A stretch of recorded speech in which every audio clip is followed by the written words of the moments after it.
Hello दोस्तों, आप सबका स्वागत है कॉमर्स ज्ञान चैनल में। आज हम लोग वर्किंग कैपिटल मैनेजमेंट का बहुत ही इंटरेस्टिंग टॉपिक पे डिस्कस करेंगे। आज हम सब देखेंगे इन्वेंट्री मैनेजमेंट। हम आपको बता दें, अगर हमसे डायरेक्टली जुड़ना चाहते हैं तो यहाँ पे इंस्टाग्राम आईडी दी हुई है, और साथ ही साथ अगर नए हैं तो सब्सक्राइब करना ना भूलें।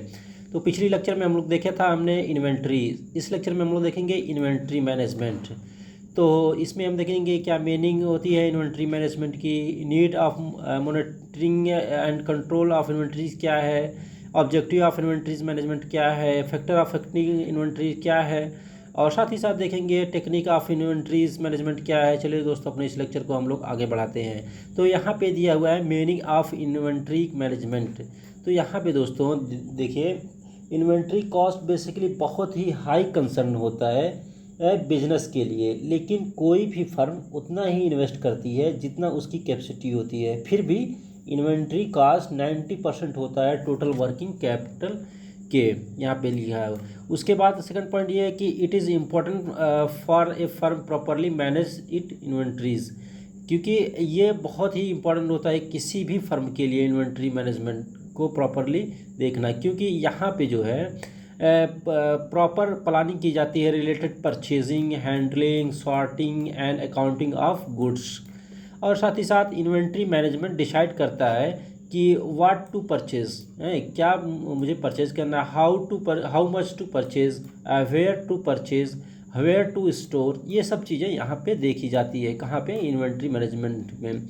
और साथ ही साथ देखते हैं कि inventory management also ensure that they maintain optimum level of inventories, क्योंकि ये ऑप्टिमम लेवल मतलब कहाँ तक हमको ज़रूरत होती है, ज़्यादा से ज़्यादा मतलब कहाँ तक, और कम से कम कितना तक, तो ये ऑप्टिमम लेवल तक हम कहाँ तक रख सकते हैं, ये सब चीज़ें देखती है इन्वेंट्री मैनेजमेंट। आगे यहाँ पे दिया हुआ है need for monitoring and controlling of inventories. तो क्या नीड्स होती हैं जो मॉनिटरिंग एंड कंट्रोल करना ज़रूरी है इन्वेंट्रीज़ को। तो यहाँ पे हुआ दिया हुआ है, बहुत सारे चीज़ें दी हुई हैं। पहला, improve customer service, to improve customer service. अगर हमारे पास प्रॉपर मॉनिटरिंग कंट्रोल नहीं रहेगा इन्वेंट्रीज़ पे कि कितना माल है हमारे पास, कौन कौन सी कैटेगरीज़ के हैं, कौन सी क्वालिटीज़ के हैं, तो हम इम्प्रूव नहीं कर सकते कस्टमर की सर्विस को। उसके बाद सेकंड पॉइंट है कि इकोनॉमिक ऑफ स्केल, मतलब किस स्केल पे हमारा परचेज है, किस स्केल पे हमारा सेल है। तो यहाँ पे ये चीज़ें देखी जाती हैं। Permits, purchase and transportation economics है सर, कितना आप परचेज़ हमारा क्या है, कितना कैसे ट्रांसपोर्टेशन होगा, ये सब चीज़ें देखी जाती है। हेड्स अगेंस्ट प्राइस चेंज, अगर क्या होता है कि अगर प्राइस चेंज हो जाता है तो हमारे पास अगर ऑप्टिमम लेवल तक कोई भी इन्वेंट्रीज होती हैं तो वहाँ पे हमें हेल्प मिलता है, यानी प्रॉफिट होता है। Protect against demand and lead time uncertainties, क्या होता है कि कभी कभी डिमांड ज़्यादा हो जाता है, कोई भी अनसर्टिनिटी आ जाती है तो वहाँ पे माल नहीं मिल पाता है, तो ये हमको प्रोटेक्ट करता है, कौन, इन्वेंट्रीज हैं। हेड्स अगेंस्ट कंटीजेंसीज, कोई भी प्रॉब्लम होती है तो वहाँ पे भी हमको हेल्प करता है इन्वेंट्रीज। एंटीसिपेशन में भी हमको ये हेल्प प्रोवाइड करता है। लॉट साइज़, क्या लॉट है, उसके बाद स्पेशलाइजेशंस, हमारी स्पेशलाइजेशन क्या है, वहाँ पे भी ये हेल्पफुल करता है। तो ये सब चीज़ें इम्पॉर्टेंस है या नीड होती है इन सब की मॉनिटरिंग एंड कंट्रोल करें इन्वेंट्रीज की।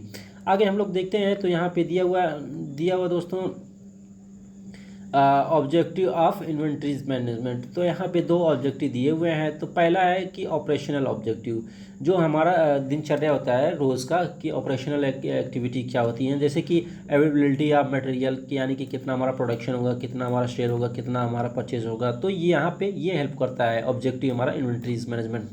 मिनिमाइजिंग द वेस्टेज, जो भी वो वेस्टेज होते हैं उसको हमको मिनिमाइज करता है। प्रोटेक्शन ऑफ मैन्युफैक्चरिंग इफिशिएंसी, कोई भी प्रॉब्लम नहीं आने देती है इन्वेंट्री मैनेजमेंट प्रोडक्शन में। Better service its customers, better service provide करता है। कंट्रोल ऑफ प्रोटेक्शन लेवल, ये कंट्रोल भी करता है प्रोटेक्शन लेवल को। तो ये इतना ऑपरेशनल ऑब्जेक्टिव होते हैं किसके, इन्वेंट्री मैनेजमेंट के।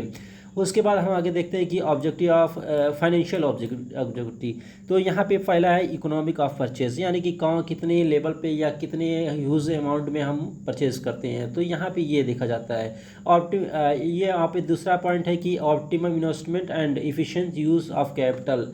तो ये इन्वेंट्री मैनेजमेंट क्या करता है कि ऑप्टिमम इन्वेस्टमेंट में कहाँ तक एक ऑप्टिमम लेवल होता है वहाँ तक हमको यूज़ करना चाहिए कैपिटल को।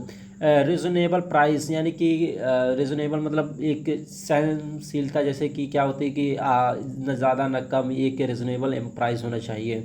मिनिमाइजिंग कास्ट, तो ये इन्वेंट्री मैनेजमेंट अगर हम यूज़ में परचेज़ करते हैं तो बहुत सारी चीज़ें क्या होती हैं कि रेट भी कम हो जाता है या प्राइस कम हो जाती हैं। तो इस तरह से है कि मिनिमाइजिंग कास्ट, तो इन्वेंट्री मैनेजमेंट देखता है कि किस तरह से हम मिनिमाइज़ करें कास्ट को।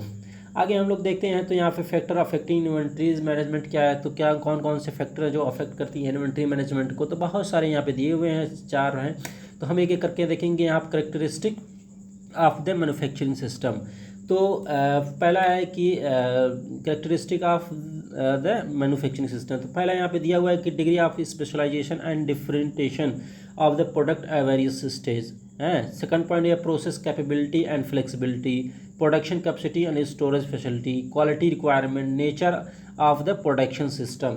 तो यहाँ पे ये मैन्युफैक्चरिंग सिस्टम होती हैं, यहाँ पे करेक्टरिस्टिक होती है ये इन्वेंट्री मैनेजमेंट की, जो भी फैक्टर होते हैं ये अफेक्ट करती हैं। यानी कि हम आपसे फिर से बताते हैं कि जो फैक्टर जो अफेक्ट करेंगी इन्वेंट्री मैनेजमेंट को, तो यहाँ पे ये चीज़ें हैं। पहला है करेक्टरिस्टिक ऑफ मैन्युफैक्चरिंग सिस्टम, तो जो मैन्युफैक्चरिंग सिस्टम में जो चीज़ें अफेक्ट करेंगी तो यहाँ पे दी हुई है। Nature of the production system, quality requirement, production capacity and storage facility, process capability and flexibility, degree of specialization and differentiation of the product and various state, तो ये सब चीज़ें होती हैं। उसके बाद सेकंड पॉइंट आता है amount of protection against storage, तो यहाँ पे ये फैक्टर है जो अफेक्ट करेंगी इन्वेंट्री मैनेजमेंट को, जैसे change in the size of frequency of order, unpredictability of sales, physical and economical structure of distribution pattern, cost associated with the failure of meet demand, assurance frequency and detail demand forecast, breakdown कोई हो जाता है ये, तो ये सब चीज़ें हैं जो फैक्टर हैं जो अफेक्ट करेंगी इन्वेंट्रीज मैनेजमेंट को। और थर्ड पॉइंट है ऑर्गेनाइजेशनल फैक्टर, जैसे कि ऑर्गेनाइजेशन का क्या स्ट्रक्चर है, कैसे किस बेस से कम्युनिकेशन होता है, ये सब चीज़ें मतलब होती हैं कि इन्वेंट्रीज मैनेजमेंट में। उसके बाद अदर फी फैक्टर इन्वॉल्व होते हैं। टेक्निक्स क्या है जो इन्वेंट्री मैनेजमेंट को कंट्रोल करती हैं, तो बहुत सारे टेक्निक्स आप दिए हुए हैं, जिसको जो ज़रूरत हो, जो फर्म की जैसी ज़रूरत होती है वो अपना अडॉप्ट कर लेते हैं।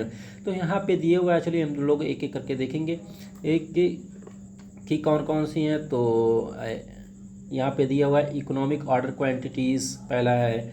उसके बाद सेकंड पॉइंट आता है determining stock level, ABC analysis, यानी कि ऑलवेज बेटर कंट्रोल, वेड एनालिसिस, उसके बाद जस्ट इन टाइम एनालिसिस और क्लासिफिकेशन और कोडिफिकेशन, ये होते हैं। तो ये क्या होता है कि फर्म अपने हिसाब से अडॉप्ट करती है कि कौन सा मेथड हम यूज़ करेंगे ये इन्वेंट्री मैनेजमेंट को लेकर।